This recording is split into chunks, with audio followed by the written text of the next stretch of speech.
এর থেকে বাজে কাঠামোতে কিন্তু সাকিব আল হাসান, তামিম ইকবাল, মুশফিকুরের মতো প্লেয়াররা উঠে এসেছিল। তখন কিন্তু কাঠামো এত ভালো ছিল না এবং তখন কিন্তু ক্রিকেটটা এত ছিল না। আমরা অনেক কিছু বলি আমাদের স্ট্রাকচার আমাদের খেলাতে, বাট আমাদের স্কিল লেভেলটা কিন্তু বাড়াতে হবে। It's a fact.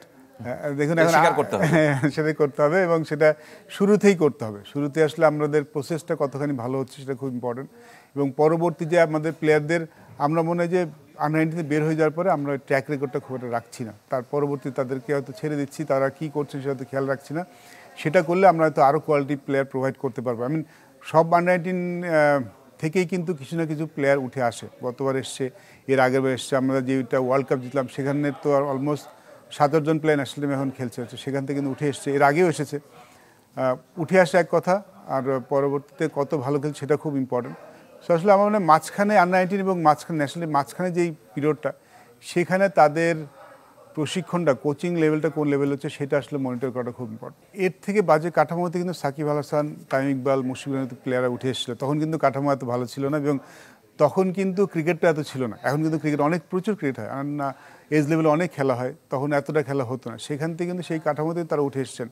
সো এখানে প্লেয়ারদের কিছুটা ব্যাপার থাকে, কিছুটা ভাগ্যবান হতে হয়, কারণ এই ধরনের প্লেয়ার আপনি সবসময় পাবেন না। Sometimes you have to be lucky.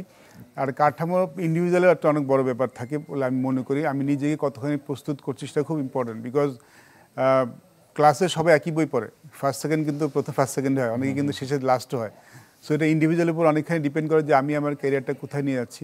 সুযোগ তো অনেক বেশি এখন, অনুশীলনের সুবিধা অনেক বেড়েছে, বাট ইন্ডিভিজুয়ালের উপর অনেক ডিপেন্ড করে যে আমি আমার খেলাটা কোথায় নিয়ে যাচ্ছি, সেটা খুব ইম্পর্টেন্ট। আর কাঠামো একটা বড় ব্যাপার আমার কাছে মনে হয় যে আমরা we talk about coaches in national level, কিন্তু নিচের লেভেলে কোচিং কিন্তু খুব ইম্পর্টেন্ট। ওই লেভেলে কী কোচিং হচ্ছে that is more important, because আপনি সেখানে যা শিখছেন সেটাই কিন্তু ইম্পর্টেন্ট। পরবর্তী যখন যাচ্ছেন ওই পর্যায়ে কিন্তু আপনি শিখে গেছেন, সেখানে আসলে চেঞ্জ করার খুব অবকাশ থাকে না। মাহমুদুল হাসান জয় যখন ন্যাশনাল টিমে যাবেন তখন তার কিন্তু টেকনিকটা তৈরি হয়ে গেছে, সেখানে যদি রেকটিফাই করতে গেলে, চেঞ্জ করতে গেলে কিন্তু হিতে বিপরীত বেশি হয়। শুরুতে যারা আসছেন, একদম শুরুতে তারা যে কোচিংটা পাচ্ছেন সেটা মানে খুব ইম্পর্টেন্ট। এবং আমাদের টাইম যে আমাদের অনেক একাডেমি আছে, অনেক কোচিং ক্লিনিক আছে যেখানে প্লেয়ার উঠে আসছেন বা প্লেয়ার উঠে আসার চেষ্টা করছেন, সেখানে কোচিংটা কেমন হচ্ছে সেটা ফলো আপ করাটা মানে খুব ইম্পর্টেন্ট এই মুহূর্তে।